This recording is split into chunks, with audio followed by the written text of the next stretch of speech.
장애인 문화복지신문 제441호 제2면 기사입니다.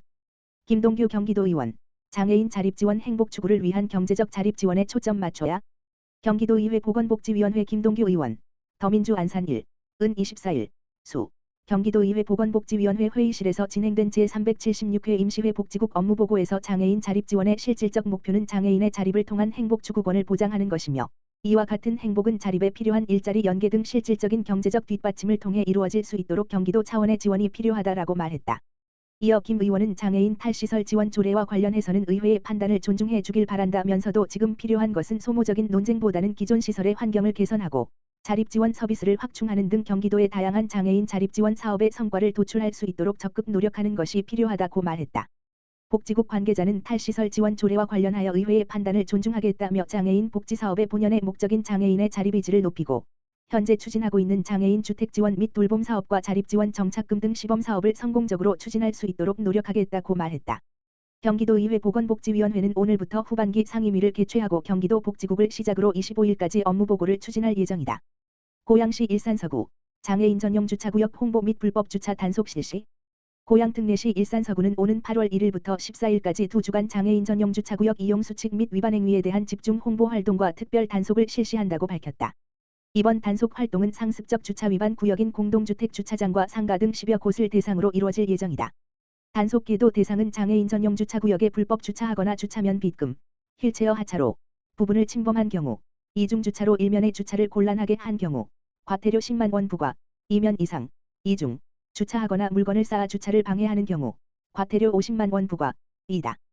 또한 군은 홍보전단지 배포, 표준규격 미달 주차구역 정비 요청, 신고다발구역의 현수막 게시 등의 활동을 통해 올바른 주차구역 이용 방법을 알리고 불법 주차 또는 주차방해 시 부과될 수 있는 과태료 관련 사항을 집중 홍보할 계획이다.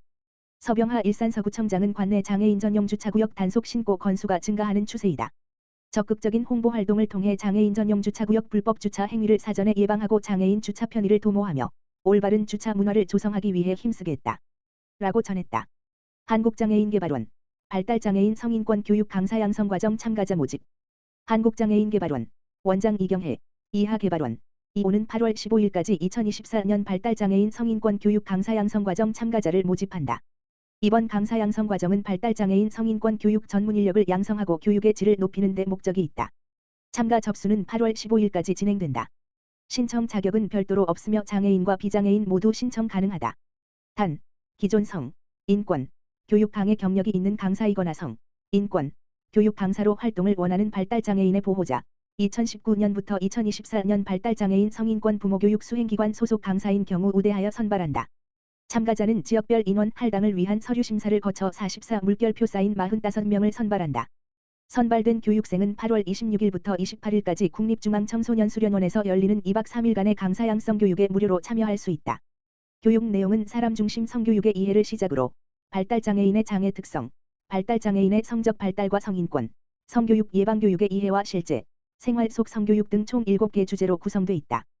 교육 수료자에게는 개발원장 명의의 수료증이 수여되고 심화 과정에 참가할 수 있는 자격을 준다. 신청 방법은 중앙장애아동발달장애인지원센터 홈페이지 https://www.proso.or.kr에서 제출서류 양식을 내려받은 후 이메일 onselect@gadi.or.kr로 제출하면 된다. 심사 결과는 오는 8월 19일 발표한다. 모집과 관련한 자세한 사항은 중앙장애아동발달장애인지원센터 권익공호팀 지역번호 02-3433-0755으로 문의하면 된다. 한편 개발원은 2022년부터 공공기관 최초로 성인권 교육 강사 양성 과정을 운영하고 있으며 지난해까지 총 86명의 강사를 배출했다. 한국장애인개발원, 신규 중증장애인 생산품 발굴을 위한 아이디어 공모. 한국장애인개발원, 원장 이경혜, 이하개발원, 은 다음 달 30일까지 중증장애인 생산품 신규 품목 아이디어를 공모한다고 29일 밝혔다. 본 공모전은 신규 중증장애인 생산품 발굴과 생산시설의 시장 경쟁력 강화를 위해 2020년부터 개최하고 있다. 공공기관에서 필요로 하지만 현재 중증장애인 생산품 생산시설에서 생산하지 않는 품목을 발굴하고 이를 생산할 수 있도록 생산시설에 필요한 설비와 마케팅 등을 지원하는 중증장애인 생산품 신규 품목 인큐베이팅 지원 사업의 일환이다. 아이디어 접수는 7월 29일부터 8월 30일까지 진행되며 대한민국 국민이라면 누구나 참여할 수 있다. 참여 방법은 개발원 www.gadi.or.kr 및 중증장애인 생산품 꿈들의 www.고즈즈.co.kr 홈페이지에서 제출 서류를 내려받은 후 공모 신청서와 신규 품목 제안서 등을 이메일 paokvj36@gadi.co.kr로 제출하면 된다.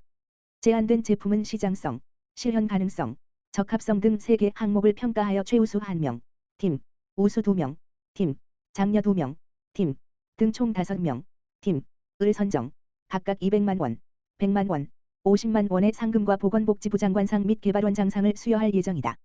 개발원은 향후 선정된 제품에 대해 실제 중증장애인 생산품으로 생산될 수 있도록 후속 지원할 계획이다. 심사 결과는 오는 9월 6일에 발표한다. 개발원 이경혜 원장은 중증장애인의 자립과 직업 재활을 위해 중증장애인 생산품의 우선 구매는 매우 중요하다며 이번 공모전을 통해 중증장애인 생산품의 품목을 다양화하고 경쟁력을 높여 중증장애인의 경제적 자립을 더욱 강화해 나가겠다고 밝혔다. 공모전과 관련한 자세한 사항은 우선구매지원부 판로지원팀, 지역번호 02-3433-0786-0697으로 문의하면 된다. 한편 개발원은 본 사업을 통해 2020년 소화기 2021년 스마트 수화물 태그, 체어테라피 2022년 운동용 매트, 침낭, 안전모 2023년 생리대, 전자칠판, 의료용 거즈붕대, 야외 운동기구, 델리네이터 등 11개의 품목을 새롭게 발굴하였다. 이 중 체어테라피, 스마트 수화물 태그, 안전모는 제품화의 성공, 중증장애인 생산 품목에 포함돼 각급 공공기관에 판매 중이다. 국립장애인 도서관장의 황금숙 씨 임명. 문화체육관광부, 장관 유인촌, 이하 문체부는 2024년 7월 31일 수 자로 국립장애인 도서관장의 황금숙 64세 씨를 임명한다고 밝혔다. 신임 관장의 임기는 2년이다. 황금숙 신임 관장은 정보 시스템 개발과 기록관리 분야에서 다양한 현장 경험을 쌓았으며 98년부터 대림대학교 도서관 미디어 정보과 교수로 재직하면서 도서관 미디어 정보 및 독서교육 전문가로 활발히 활동했다. 특히 문헌정보학 전문 인력 양성과 장애 아동과 소외계층을 위한 독서 역량 강화, 스마트 환경에서의 독서문화 진흥 방안, 독서치료 등의 연구에 힘썼다. 이외에도 대통령 소속 도서관정보정책위원회 지식정보격차 해소 소위원회 위원장, 국립중앙도서관 자료심의위원회 위원, 한국독서교육연구학회 회장을 역임한 바 있다. 유인촌 장관은 신임 관장이 도서관 미디어 정보 분야에서의 풍부한 경험과 전문성을 바탕으로 앞으로 장애인 지식정보 접근권 강화와 독서문화 향유권 신장 등의 큰 역할을 할 것으로 기대한다. 이를 통해 도서관 장애인 서비스가 한 단계 더 도약할 수 있길 바란다. 라고 밝혔다.